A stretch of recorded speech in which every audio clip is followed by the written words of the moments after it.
And we'll start with hyponatremia, and we'll focus on the pathophysiology and diagnostic algorithm and treatment as we go along with the cases. So first we'll start with the kidney and how amazing it is, and how its urine osmolarity can go as low as 50 to 100 milliosms per liter and can go as high as 1200 milliosms per liter. So based on what the osmolarity is in the blood, the brain will secrete ADH, and in response to whether ADH is present or not, the kidney can decrease the osmolarity to as low as 50 to 100 or as high as 1200. Something else to know about is the normal solute intake is about 600 to 700 milliosm. And so based on how much water we drink, the urine volume can go as low as 500 if we haven't taken much water at all, as high as 12 to 14 liters if we drink a lot. So again, the kidney has a major adaptability and can adapt to different and varying amounts of water intake. Again, we'll focus on the fact that hyponatremia is a water retention problem and it is not a sodium problem, and that ADH is the main defense against hyponatremia and shutting down ADH. So the first thing to look at is how does the body sense and regulate osmolarity. So the left column is osmoregulation or osmolarity, and the body senses it as sodium concentration in the by plasma osmolarity. It is sensed at the hypothalamus, and based on, let's say, if you are hyperosmolar, it will rev up ADH and rev up thirst. The thirst will cause you to drink water. ADH will cause the kidney to retain water, and so that will bring the osmolarity down. So this is water intake and decreasing water excretion. If your osmolarity is low, thirst is shut off, ADH is shut off, and you excrete plain water. If there is any problem or errors in the system, they will cause hyponatremia or hypernatremia. And so this shows that hyponatremia and hypernatremia are caused by problems in water and water regulation. And even though their name has sodium in it, they are water problems. In contrast, volume and volume regulation is assessed or sensed by the affecting circulating volume, which is predominantly dictated by the amount of sodium in the body. It is sensed at the carotid sinus and the afferent arteriole and the atria.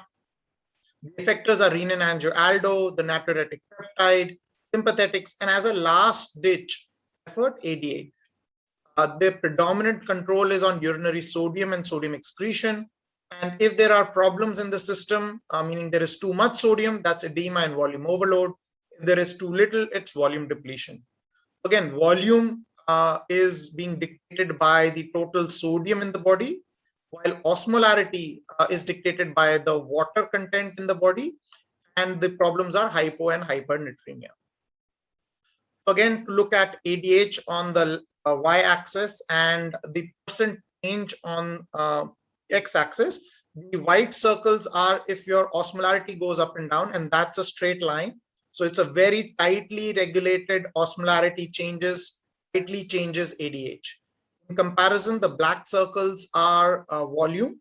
So for the first 7% or 8% of volume loss, ADH is not revved up, and that's where your renin-angio-aldo, natriuretic peptide is shut off, and your sympathetics work.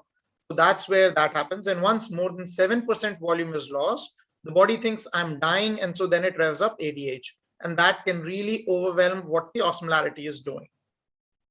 So now let's look at cases and kind of how we evaluate patients with hyponatremia. So a 24-year-old male with alcoholism presents to the emergency after being found down. Blood pressure is 120/80, and he appears euvolemic. Serum sodium is 128, serum osmolarity is 265, urine osmolarity is 60, urine sodium is 15. The cause of hyponatremia can be pseudo-hyponatremia, beer potomania, volume depletion, or SIADH. How do we approach someone like this? There are lots of different algorithms. I'm sharing one that I like to use. The first thing that I look at is the serum osmolarity.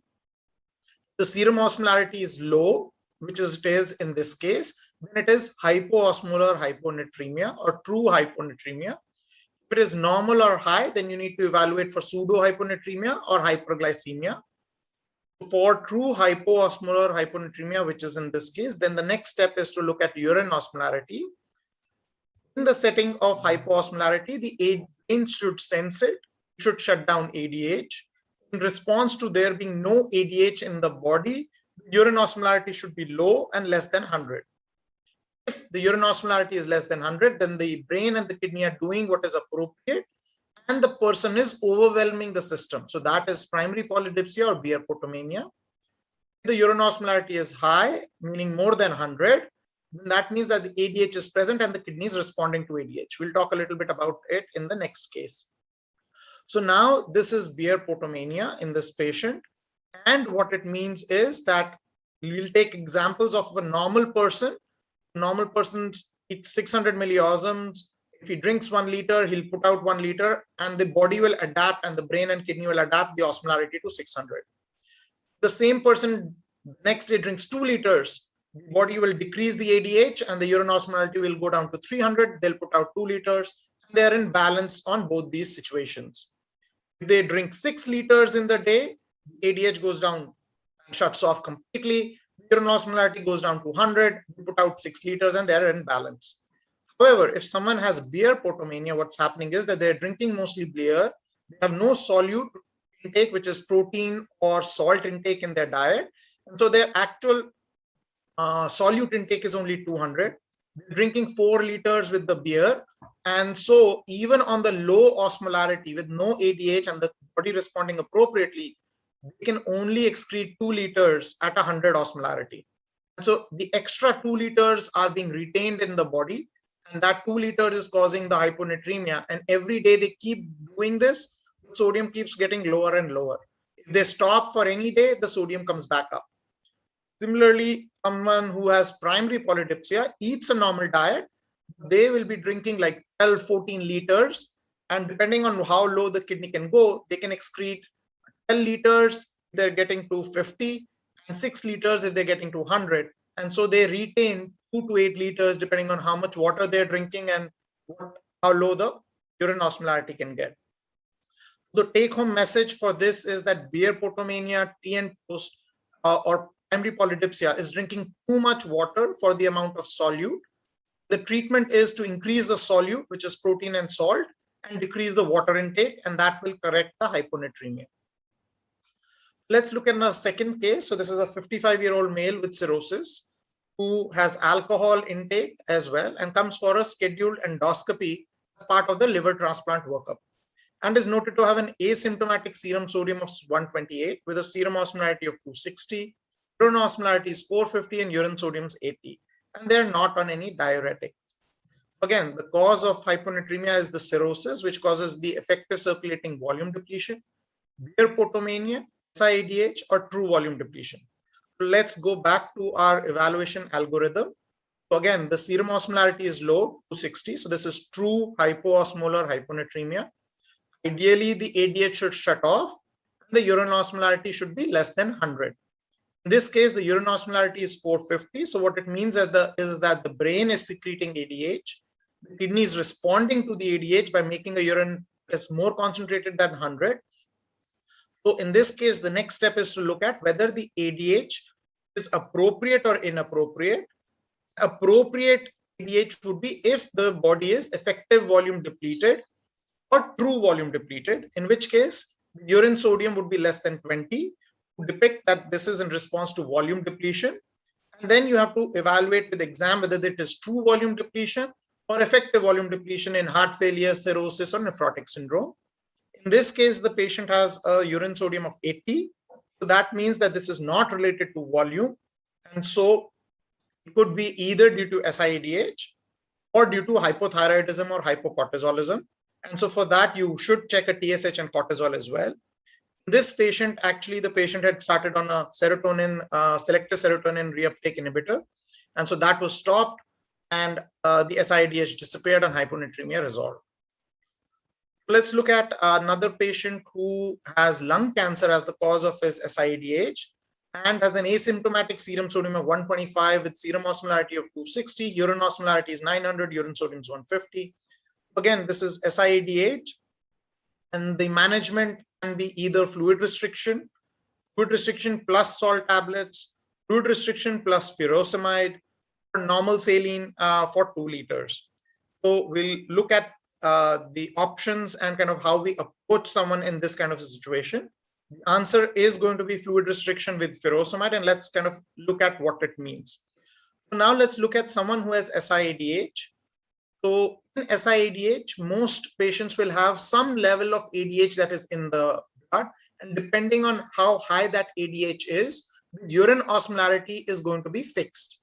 And so let's take someone who has hyponatremia and has a urine osmolarity that is around 200. If they eat a normal diet of 600 milliosmoles and we restrict their water intake to 2 liters, with a urine osmolarity of 200, they will put out 3 liters. And so they will be negative water balance and their sodium will get better.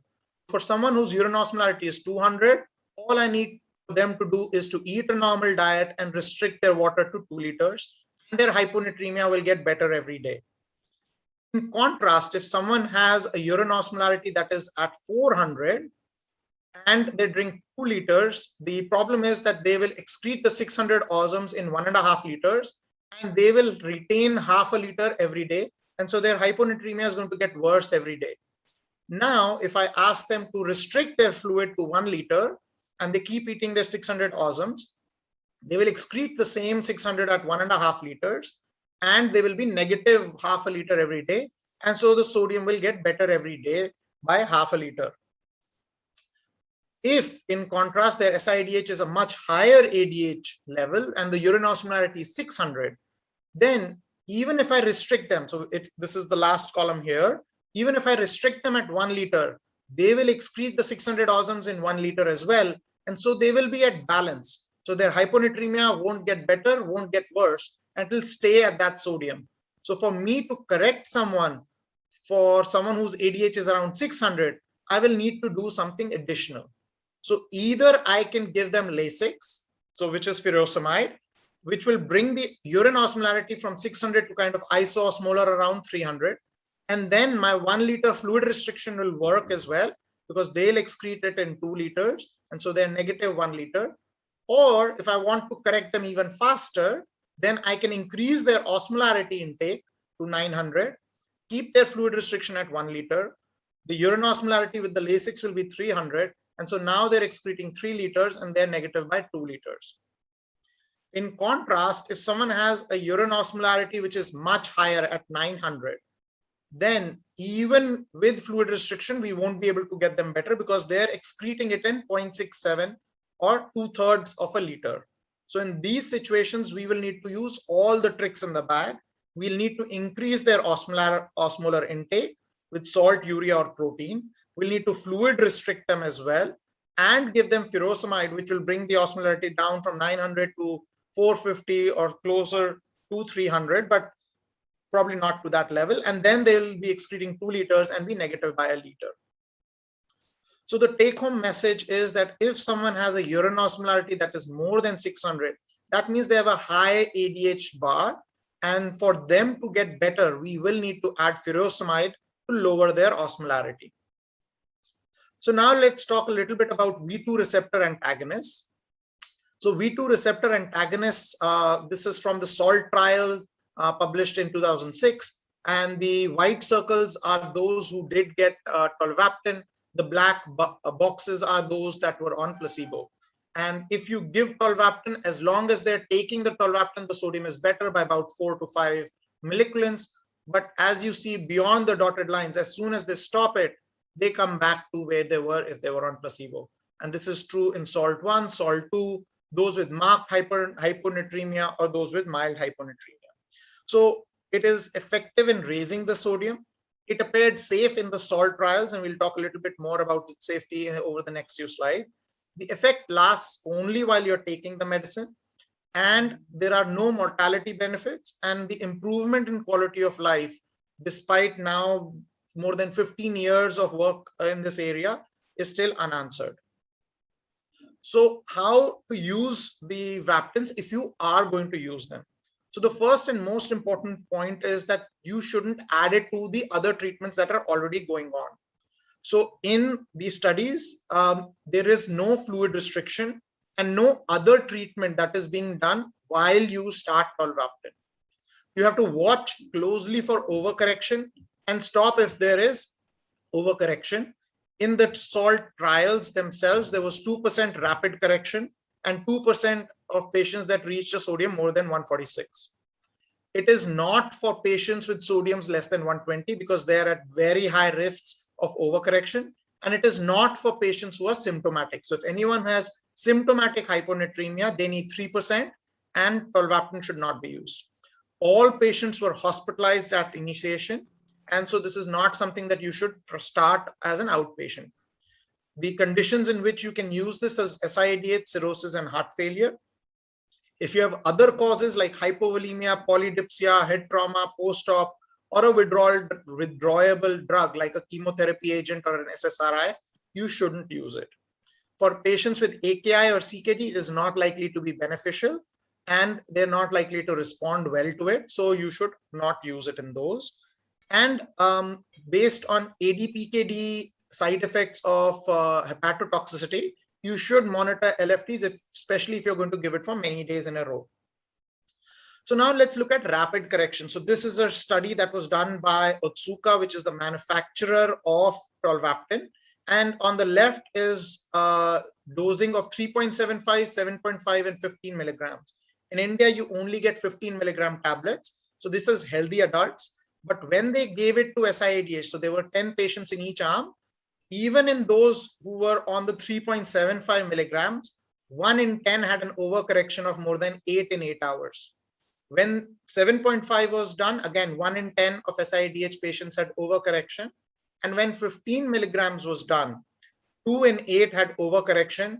And so total of 4 in 28 or 14% had overcorrection when 1 dose of tolvaptan was given. When they re-looked at the SALT trial in SIADH and looked at overcorrection defined as more than 8 in 8 hours, 7% had overcorrection. And when they looked at their official definition for the trial, which was more than 12 in 24 hours, it was 2%. So now let's look at real world and what happens in the real world. And this is from study done in US hospitals. They looked at 28 patients with SIADH, 39 patients with heart failure, with sodiums that were less than 130 and treated with tolvaptan 15. Anyone who had additional water or salt-based therapy, meaning salt tablets or water restriction, were excluded from this study. So again, this is only tolvaptan, no additional therapy. And what you find is that around 25% of patients with SIADH had overcorrection with more than 12 in 24 hours, and 40% had more than 8 in 24 hours. So again, if you look at the overall overcorrection in patients with SIADH, it's around 25% in real world when tolvaptan is used without any additional therapy. So another way to treat hyponatremia is to give urea, which would be a substitute for protein. And so this is an elegant study by Dr. Supat in 2012. So these were patients who were on the tolvaptan study that was funded by the companies. And once the trial ended at 12 months, they were taken off and given a holiday. And so as soon as they came off the tolvaptan during those 8 days, they had recurrence of hyponatremia. And then they were put on urea tablets for 1 year. And they were given either 15 grams or 30 grams based on their requirement. And the same 30% of patients who had hyponatremia while they were on tolvaptan had sodiums that were less than 135. And the same 6 to 7 patients had sodiums which were on the lower end.